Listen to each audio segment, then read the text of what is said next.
Information shared on the following program is for general information purposes only. It does not constitute legal, tax, investment, or other advice, nor is it intended to recommend any particular investments, products, or financial instruments. Always seek advice from your financial advisor, attorney, or accountant with regard to investment, legal, or tax questions. Welcome to the only show in the country dedicated to helping savers worry less about money, the Worry-Free Retirement, with your host, nationally recognized retirement specialist and four-time author, Tony Walker.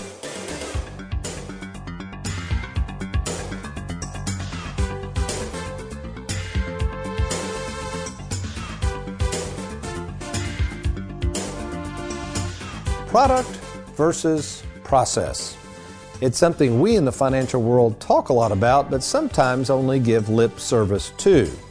So today's show, as we get into the difference between a financial product and a financial process, begs the question, well, how do we define a product?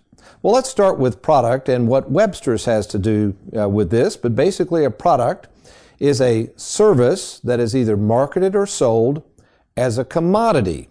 Again, the idea that Disney, for instance, Disney World would be a product would be, yes, it's a product because it's an experience or a service in their marketing which turns into a product. A product can also be a commodity, which means a mass-produced, unspecialized product.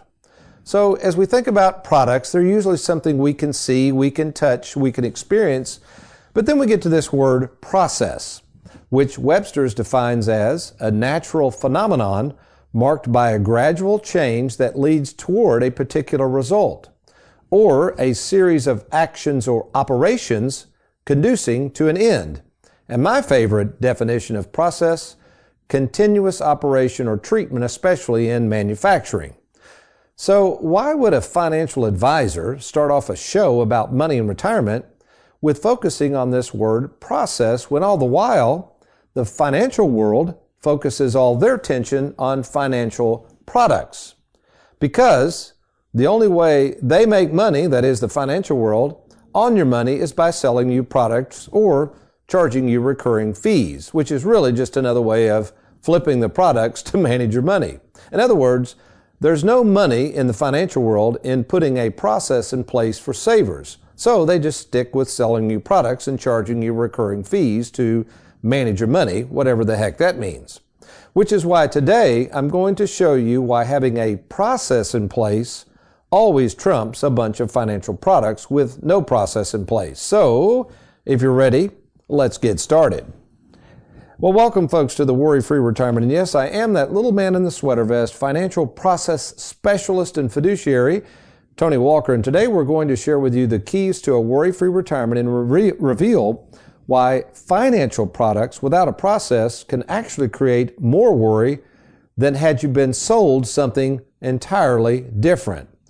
But before we get into the subject matter at hand, let me introduce to you in the studio with me today is America's favorite financial sidekick, Mr. Aaron Orander. And we're doing something we haven't done in a while, Aaron. It's actually around noon rather than 7 a.m. So what do you think about recording a radio show around lunchtime? This is interesting, isn't it? I'm a little more awake, I think. I got to remember, let's say, I can officially say good afternoon, not good morning. Good afternoon to you, sir. And make sure that mic is not near the stomach, because I noticed you didn't have lunch. I don't want that to pick up your growling and rumblings. You know, this when we think of products and process, we were preparing the show, Aaron, and I tell you a good analogy you brought up, and I think we may even do a show on this because it's a great idea, but describe to the audience, I know you've got a trampoline at home for the little ones, but the product in your mind of what you were going to build to make it easier for them to get up on this trampoline, and then what you noticed after you, quote, finished the product. Right. So, folks, you've heard us over the years talk about me working on finishing my basement. Well, I finished it about 2 years ago. I mean, there's a few little odd and end jobs to do in the basement, but, it's 98% done. And, we had a decent amount of lumber left over. Well, I don't know if you've seen lumber prices lately, but I mean, lumber has shot up over the past 2 years. It's pretty expensive. Anyway, so, we've got a trampoline in our backyard for the kids, and, our 3-year-old, she can it's a little scary to watch her get up and down off of this, this painter's ladder that, we just kind of have set, next to the trampoline and everything else. So, my father-in-law and I were talking a few months ago, and he was like, well, we could easily, we've easily got enough wood in the shed to, build a platform. So that's what we did yesterday. And, the kids love it. It's 10 times easier for them. So it's like you walk up to this platform, right? It's three steps, and then it's a platform, 28 inches by 28 inches. It's large enough for a kid. I mean, both my father-in-law and myself stepped on it, made sure, I just have this picture of y'all climbing up there and it collapses. Yeah, no, we made sure, we danced on it and jumped on it and everything else, made sure it was good. But one thing I got to finish, as far as getting it ready. So that completely. Was the product. The product in your mind was, okay. So the product was, I guess the actual, the platform and everything else. Now, there's all kinds of ways we could have gone about building this thing, but, we wanted to make sure we did it right, for the safety of the kids. There you right. go. We want to make sure nobody gets hurt. And then all of a sudden in your mind, this process came up because you shared with me, you said, but there's one problem with this platform that makes it still a little unsafe. What did you realize it doesn't have around it? Right. I don't have railing up yet around it. Now, you think a little 28 by 28 platform, that's not that big a deal. But I mean, it's 4 or 5 feet off the ground, and, my little, 3-year-old Lily girl, I mean, she could easily fall off of that and get hurt. So I need to finish it up, and I need to put some railing up. So what Aaron is describing in the product, he built the platform, and it's very well constructed. As he said, your father-in-law danced around? Okay. Right. But in this product building was this process of, wait a minute, this isn't really finished.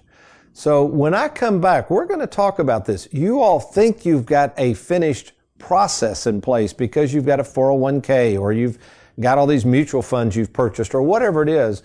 But many of you do not have a safe process in place to use and enjoy those financial products that you put so much faith in. So when I come back, we're going to diagnose the difference between financial products, financial process, and I might even, Aaron, bring up the idea of golf and how this relates a lot to golf. So you're listening to Worry-Free Retirement. I'm Tony Walker. If you think financial products are the answer, think again. You've got to have a process.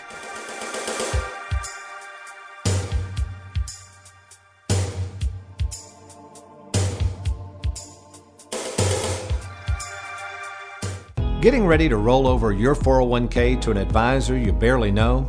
Are they just going to invest your money, or do they actually have experience in retirement planning? Well, here's my advice. Don't leave your retirement to chance. Get a written game plan from an experienced retirement planning firm that has created more than 5,000 written game plans. To get started, simply log on to TonyWalkerFinancial.com and click on that Let's Get Started button.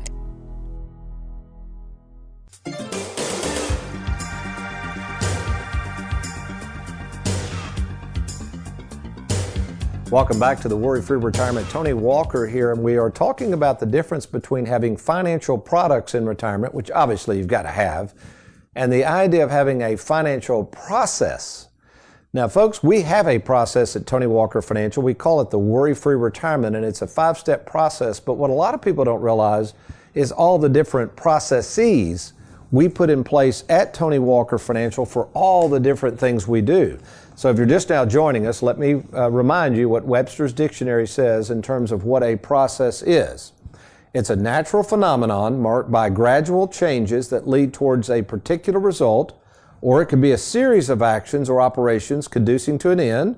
If you're just now joining us, we've described Aaron Orander just recently built a platform so his kids could get in the trampoline. By the way, Aaron, my favorite son-in-law, Trey, they have the same issue, and I cannot believe I hadn't thought of that. Would you get him a picture of that when you? Sure. Because they need the same thing. They got these kids crawling up this ladder. I'm thinking, that is so dangerous. And then when they get out, that's where it's really weird. That's what we noticed. It's not so dangerous crawling in there because, they just kind of pull themselves up and just kind of fall on the trampoline. It's stepping over the edge and looking down, what probably seems like Mount Everest to them and climbing down. That's where the danger comes in. So we're trying to create these analogies in your mind, folks, and that's probably where a lot of you are. It was fairly, I want to say easy because you worked hard for your money, but it was probably pretty easy You invested in your 401k, you put the money in, it grew over time, and now you're getting ready to get out of that financial trampoline called work, and you're going to have to hit the ground running,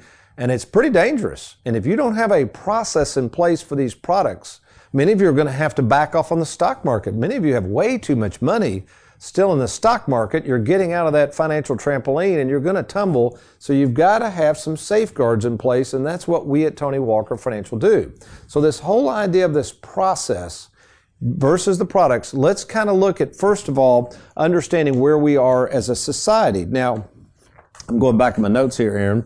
One of my favorite books, and it's a book I would highly recommend anybody read, even if you're not an investor. If you are a true saver, which that's what this show is geared towards, is savers. But even if you're an investor or saver, it doesn't matter. I want you to grab a copy of Benjamin Graham's Intelligent Investor. Benjamin Graham's Intelligent Investor. It's an old book. And this, one of the quotes he has back then is right after World War II. Very few people invested in the stock market. And I'm going to quiz you here in a minute, Aaron, but I'll give you a hint. After World War II, when they quizzed Joe Lunchboxes of the world, how many people thought back then that the stock market was a gamble as the percentage of the population? What percent would you pick, Aaron, that felt like the stock market overall was a gamble? They wanted nothing to do with it. What year are we talking about here? I'm talking about the mid-40s. Mid-40s. Late 40s. I would say a large number. I'll say 70%. That's really good. It was around 90% actually. Okay. So basically there's a book that came out that also diagrammed and kind of researched all this, and this is what they found. That this was in 1952, and I apologize, I saw this online. I did not get the copy of the book, but just some general research. According to this research, now this is 1952, only 4% of Americans own stocks. Did that surprise you, Aaron? Only 4 in the 50s? Well, if you listen to Benjamin Graham, I guess it wouldn't be too surprising. It's not too surprising. No. Okay. Now listen to this. I know you probably don't know much about treasury debt or numbers. This will be relative in a minute. Back then, in 1952, our nation only had about $142 billion of treasury debt. What do you think that number is now, Aaron? Oh, I don't know the exact number, but it's in the trillions. Oh yeah, it's 23 trillion. 23 trillion. Trillion, not billion with a B. Okay. Here's another interesting, now this is the best one. We're going somewhere with this products, folks. Remember, many of you have been told, oh yeah, you need more financial products. You need all these options in order to be worry-free. Well, in 1952, according to this article, there was only 100 mutual funds. Fast forward to today. Remember, back in 52, only 4% of the people own stocks. What do you think the average number of people that own stocks today is? Now, you got to include stocks would be mutual funds, securities, and 401k plans. What would you say, Aaron? I think the number is much higher than that. I'll say 80%. I think a lot of people probably have a little bit in the stock market, so also 80. See, I'm like you. I think it would have been 80. Now, this article says 60, but nevertheless, that's still 60. 60% versus 4. Still a big dramatic change. Okay. And then finally, this is hilarious. Again, 1952, 100 mutual funds to select from, but of course only 4% of the people were into securities, so that makes sense. Now with more than 60% of Americans owning stock, there are over 125,000 mutual funds to choose from. So how in the world, folks, if you're riding down the road right now, how in the world are you going to select those products? And secondly, do you really need that many products to choose from? Or could it be that as long as you have a few good products, but learn process, that's more important? So let me use an example. I know you play a little golf, right, Aaron? Yes. Okay.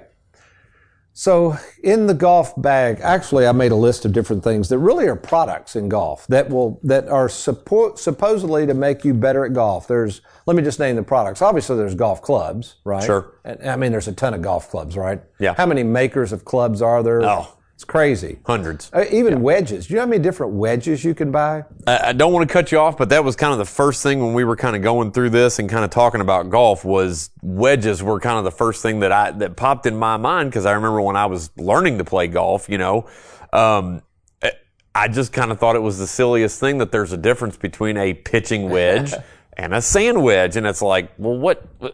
It's a wedge. Who cares? Right. That's like saying, well, it's a screwdriver. Well, no, there's Phillips heads and there's flat heads and there's torque wrenching, That's right. And I just remember thinking, like, I remember 20 years ago or so thinking, pitching wedge and sand wedge. Well, who cares?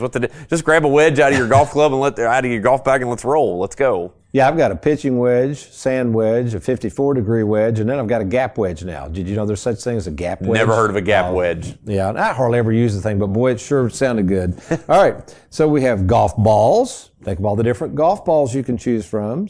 We have woods, we have irons, we have putters.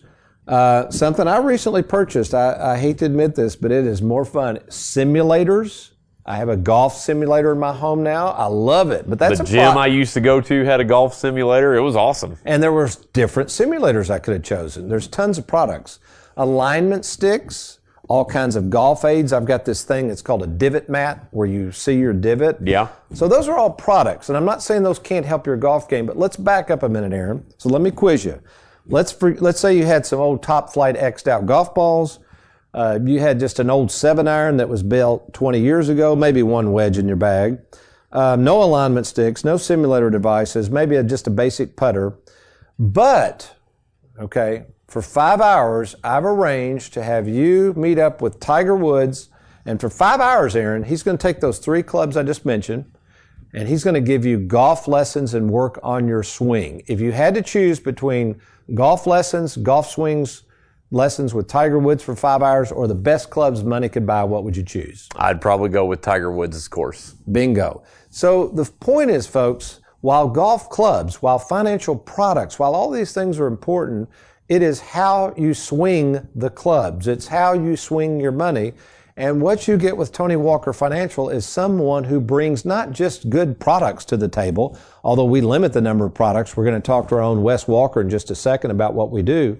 We found, Aaron, that really you don't need that many different products. It's kind of like golf. It's not really that necessary, folks. And in a lot of cases, I'm afraid it creates too much confusion. So what we've learned over the years in doing this 38 years, have really good products, keep them really simple, don't overcomplicate things, but more importantly, have a process that allows you to, number one, navigate this thing called retirement, which we're very good at that at Tony Walker Financial.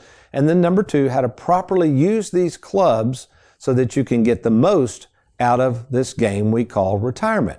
So when I return, I'm going to have my favorite nephew in Wes Walker, who's kind of in charge of overseeing what we call our Riskalyze portfolio system we've been using through Charles Schwab. Some really good stuff. And actually, while we've decided with the recent market downturn and through our planning process, we've actually limited the number of portfolios to choose from. And this is good news, and you're going to want to stay tuned for this. So if you have a 401k, IRA, maybe you've got some money you just really have out there that you need someone to oversee that you can trust, you're going to want to stay tuned.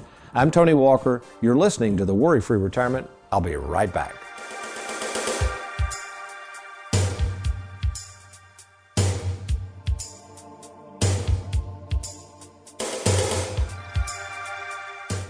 What happens to our plan if the stock market crashes? Oh, don't worry if the stock market goes down. It always comes back up. Okay, so what if we want to get our money out of this investment? Is there a cost, a fee? Oh, the fees? No, they're very competitive. Don't worry about the fees. So if I have to take money out of my 401k, are you going to help me with the taxes? What do I look like? An accountant?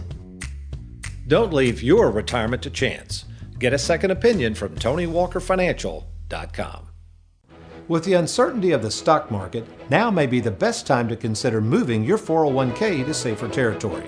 To talk to me at no cost or obligation, simply log on to TonyWalkerFinancial.com. Welcome back to the Worry-Free Retirement. Tony Walker here, and I'm excited to have in the studios with me my very favorite nephew, fellow fiduciary, Mr. Wes Walker, and I intentionally invited you in this segment. I didn't want you to come to the other two segments. We were talking about golf.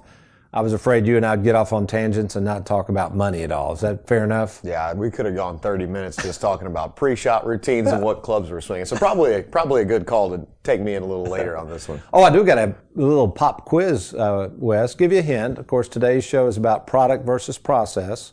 So now that you're playing a lot of golf, if you had to choose between the best clubs in the world, I mean, top of the line, best balls, everything, simulator, even a golf simulator, or spending 5 hours with Tiger Woods with private lessons on your swing, which would you choose? Answer's obvious. I'd go with my Tiger lessons. That'd be great. Why is that? Well, I think the game would improve a lot more. Even though it's not always the Indy, or it's the Indy and not the arrow when you've got good equipment, I think it matters in golf, but really it matters what your swing is like. And if Tiger Woods gave me 5 hours of his time, I think my game would be much more improved than having a fancy set of wedges or something like that. And I'll tell you another thing, it just dawned on me, is the process of even understanding navigating a course. See, if I had 5 hours alone with Tiger Woods, I'd say, hey, if you don't mind, could we spend an hour of those 5 hours not on the swing, but the strategy in navigating the course? Because when you think about a golf course, they're designed to get you in trouble. The golf course is really designed, it has to be more strategy, right? Mm-hmm. So there is also a process involved in golf, but just navigating your way around the course. So with that said, folks, you all who are got these 401ks and these IRAs and you've been relying on financial products to get you there may not keep you there. That's the problem. So we are retirement planning specialists. Our job is to take those products, that money you've saved, and to put it in some sort of order or process so that you can comfortably and safely use and enjoy that money without the fear of one day running out. So the reason I wanted Wes in, we've learned a lot since reopening our Schwab platform in 2017, Wes. I know we got over 2,000 accounts now with Schwab. We're up to over 180 million. But we started out with 5 portfolios. Now, that's just part of our work with retirement planning. But what did we kind of learn over this time with having to manage 5 portfolios? Yeah, so kind of like having too many clubs in the bag, you can almost have too many investment selections to make, almost too many problems from having more portfolios than are really necessary. So I think what we ended up going with was shortening from 5 portfolios down to 3. That way we can manage expectations a little bit better, keep an eye on exactly what the holdings are and what we need to have inside of them, and what we're going to invest in each portfolio. Okay, so leads to the next question. So before we had ultra-conservative, conservative, moderate growth, and aggressive.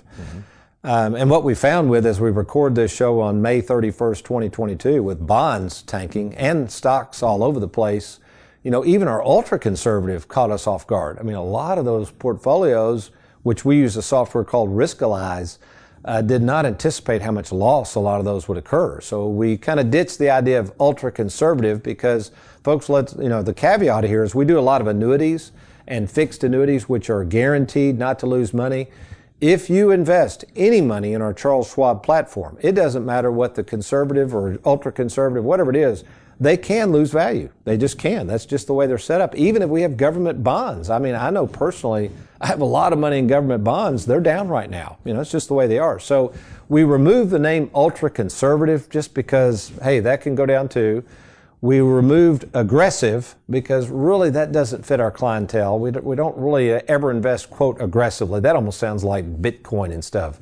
So we were trying to come up with labels that the average saver could understand. So we have conservative, moderate, and growth. And again, let me repeat, any of those portfolios can lose value. But what I wanted Wes to do, in our limited time here, just kind of speak to each portfolio and generally what are we trying to accomplish besides the annuities we write, but what are we trying to accomplish with each portfolio and its makeup? Sure. So the 3 portfolios we have now, to kind of walk through them. Firstly, our conservative portfolio is a great place for that money that's needed in the near term. So I'll give an example. Yeah, so let's say someone has, done business with us, they've become a client, maybe they've done the split IRA concept where they've got some annuities on the back end that we're going to use for mailbox money down the road.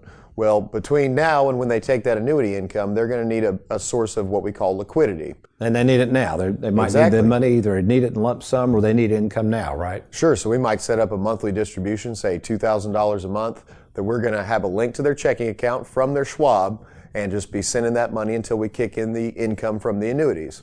Well, if that's the case, you probably want something that's not going to be as volatile, so it's not as set up for growth. That conservative is a great place to be. Typically, the kind of investments that you'd find in there is going to be some equity exposure, a little bit of stock market exposure. Like right now, how much equity exposure do we have there? In conservative, approximately 20% of the portfolio has some equity exposure. So you got a little bit of money in the stock market, but outside of that, you've got short-term bonds. So we're staying away from long-term bonds, right? Right, because if interest rates, increase or decrease, the value of those bonds can greatly increase or decrease. So we don't want a lot of volatility in the portfolio. We've got short-term bonds, and we've got some cash, commercial paper, and just short-term maturing treasuries. And we even have some CDs, don't we? We do, yeah. Part of the portfolio is made up of CDs in both conservative and moderate. So. Okay, moderate too. So let's jump over to the moderate, which again, moderate obviously means we're going to take a little more risk, trying to get a little more growth.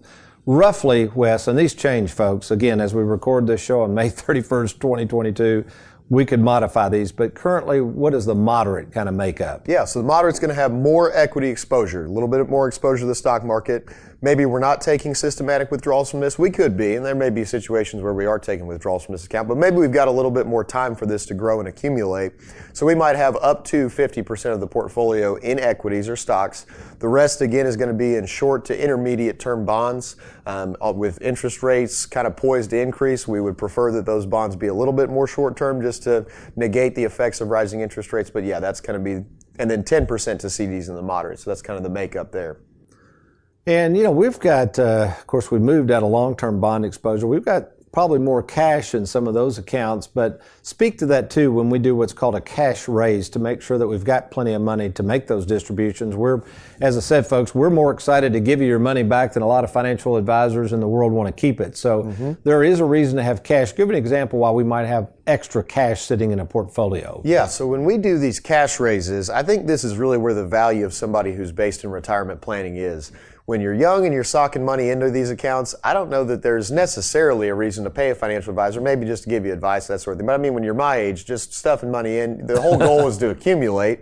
But when you're taking money out, you have to be really particular about what you're going to sell to raise cash. Have to have a process, right? Exactly, yeah.